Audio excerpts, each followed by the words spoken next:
मई 2024 फरीदकोट जिले के सुखनवाला गांव में रह रहे माता पिता अपने इकलौते बेटे गुरविंदर सिंह के कनाडा में सेटल होने के सपने से बहुत खुश थे। एक 25 एकड़ जमीन के मालिक, बैंक की अच्छी नौकरी वाले इस होनहार बेटे ने उन्हें मार्च 2025 में ही कनाडा भेज दिया था, यह कहकर कि मैं जल्द ही आपसे आ मिलूंगा। उन्हें यह नहीं पता था कि 28 नवंबर 2025 की वह काली रात उनकी आंखों के सामने उनके ही बनाए सपनों के महल को तबाह करने वाली थी। आखिरकार वह दिन भी आ गया जिसका उन्हें बेसब्री से इंतजार था, पर यह इंतजार था अपने बेटे की लाश का। जिस रात यह हुआ, उस रात पूरे गांव में एक भी चूल्हा नहीं जला। न बच्चे ढंग से खाना खा पाए, न बूढ़े चैन की नींद सो पाए। सिर्फ एक आवाज गूंजती रही, साडा गुरविंदर चला गया। लेकिन जब इस घटना के कुछ ही घंटों के बाद एक डिजिटल लिफाफे में कैद धोखे की सच्चाई सामने आई, तो उसने सभी के दिलों को दहला दिया और एक ऐसी कहानी बन गई जिसमें फरेब, झूठ और खून से लिखी एक इन्फ्लुएंसर की भूख की बू आ रही थी। वेलकम है आपका हमारे चैनल पर और आप देख रहे हैं the mysterious case of Gurvinder Singh. Sukhanwala गांव फरीदकोट की सरहद पर बसा एक शांत इलाका, जहां हवा में सरसों की खुशबू रहती है। इसी गांव के रहने वाले थे 28 साल के गुरविंदर सिंह। गांव वाले कहते थे, लड़का किसी की भी पल भर में किस्मत बदल दे। पढ़ाई में तेज, एमएससी करने के बाद टीचिंग की, फिर बैंक की नौकरी पाकर सेटल हो गए। न शराब न सिगरेट, बस एक सीधा साधा सपना, अपने माता पिता को खुश रखना। और फिर आया नवंबर 2023, गुरविंदर की जिंदगी का सबसे बड़ा सेलिब्रेशन, उनकी शादी। लड़की का नाम था रूपिंदर कौर, फरीदकोट की रहने वाली, पढ़ी लिखी, खूबसूरत। 2019 से वह कनाडा में थी। लड़की की तलाश एक मैट्रिमोनियल साइट्स के जरिए हुई थी। शादी धूमधाम से हुई, ड्रोन शूट्स, ढोल बैंड। गुरविंदर की मां ने रूपिंदर को देखकर कहा था, आज घर पूरा हो गया। लेकिन इस नई कहानी का पहला ट्विस्ट बहुत जल्द आया। शादी के सिर्फ 15 दिन बाद ही रूपिंदर ने बैग उठा लिया। उसने कहा, मुझे कनाडा वापस जाना है, मेरा वर्क वहाँ पेंडिंग है। गुरविंदर ने रोकने की बहुत कोशिश की, लेकिन बहन नहीं मानी और वह चली गई।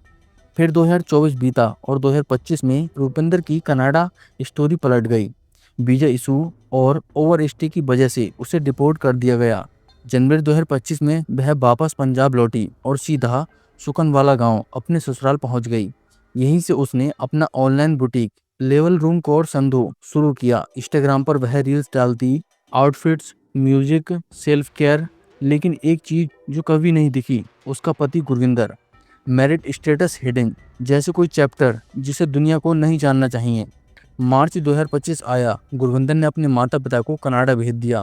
अब उस 2 मंजिला घर में सिर्फ 2 लोग बचे थे, गुरविंदर और रूपिंदर। बाहर से घर परफेक्ट दिखता था, लेकिन अंदर एक ऐसी हवा चल रही थी जो किसी तूफान से पहले की खामोशी जैसी थी। और फिर सामने आया एक 7 साल पुराना राज, एक ऐसा राज जो किसी दूसरे देश में शुरू हुआ था, किसी पुराने कनेक्शन, किसी पुराने प्यार से जुड़ा था। यह राज धीरे धीरे बाहर आने लगा। Late night call, hidden chats और घर में बदलती वह वाइब, सब मिलाकर एक ही डायरेक्शन में इशारा कर रहे थे, जिसे गुरविंदर आखिरकार समझने लगा था। और फिर आई 28 नवंबर 2025 की वह काली रात। ठंड बढ़ रही थी, खेतों के ऊपर हल्का धुआं। गुरविंदर ने अपनी बहन मनवीर को फ़ोन किया। उसकी आवाज़ में डर था। उसने कहा, मुझे शक साफ हो चुका है, रूपिंदर का किसी और से अफेयर है और मुझे डर है कि वह मेरे लिए कुछ प्लान कर रही है। बहन ने कहा, कल आकर बात करेंगे। लेकिन गुरविंदर के पास कल नहीं था। रात और गहरी हुई। फिर अगले ही पल घर के अंदर से चीखने चिल्लाने की आवाज़ें आने लगीं। सबसे पहले रूपिंदर ने अपने माता पिता को फ़ोन किया और रोते हुए कहा, घर में लूटपाट हुई है, गुरविंदर की हालत बहुत ख़राब है। खबर फैली, गांव वाले इकट्ठा हुए।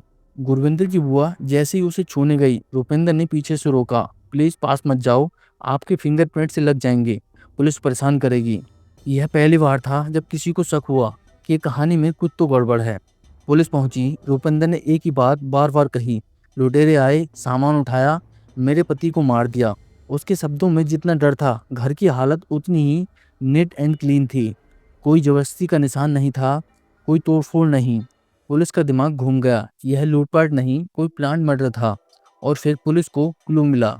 फोन रिकॉर्ड से एक नाम सामने आया, हरकनवाल प्रीत सिंह, बलवाना का रहने वाला। यही वह नाम था जिसका गांव में कोई जिक्र तक नहीं था। और एक और नाम, बिस्वजीत सिंह। हरकनवाल प्रीत उस वक्त फरार था। पुलिस के प्रेशर में आकर उसने आखिरकार सरेंडर कर दिया। विश्वजीत भी पकड़ा गया। अब पुलिस के सामने तीनों मौजूद थे और तब सच सामने आया। दरअसल रूपेंद्र और हरकनवाल प्रीत की कहानी कनाडा में शुरू हुई थी। ऑनलाइन मुलाकात फिर गहरा रिश्ता, दोनों कनाडा में रह चुके थे। रूपेंद्र के डिपोर्ट होने के बाद भी उनका कांटेक्ट जारी रहा और यहीं से एक खतरनाक सोच ने जन्म लिया। दोनों जानते थे अगर रिश्ता खुला तो बदनामी होगी, शादी टूटेगी और गुरविंदर की 25 एकड़ जमीन और प्रॉपर्टी हाथ से जाएगी। इसलिए उन्होंने एक परफेक्ट प्लान बनाया, एक ऐसा प्लान जिसमें मौत को चोरी की तरह दिखाया जा सके। 28 नवंबर की रात प्लान के तहत गुरविंदर को पहले नशीली दवाई दी गई।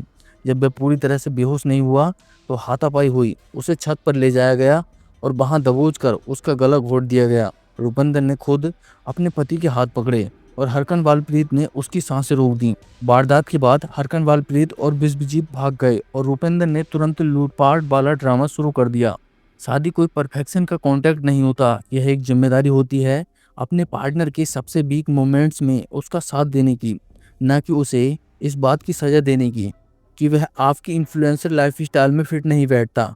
गुरविंदर को जहां अपनी पत्नी के साथ की जरूरत थी, वहां उसे मिला हिडन फॉर्म में जजमेंट, गुस्सा और आखिरकार बेरहमी से किया हुआ विश्वासघात। रूपेंद्र को अपनी ऑनलाइन इमेज और एक अवैध रिश्ते की भूख ने इतना अंधा कर दिया कि उसने एक इंसानी जान से ज़्यादा अपनी दिखावटी दुनिया को वैल्यू दी। अगर आप क्राइम स्टोरीज देखना पसंद करते हैं तो कृपया इस वीडियो को शेयर करें ताकि लोग इस तरह के दिखावे के पीछे छुपे अंधेरे को पहचान सकें।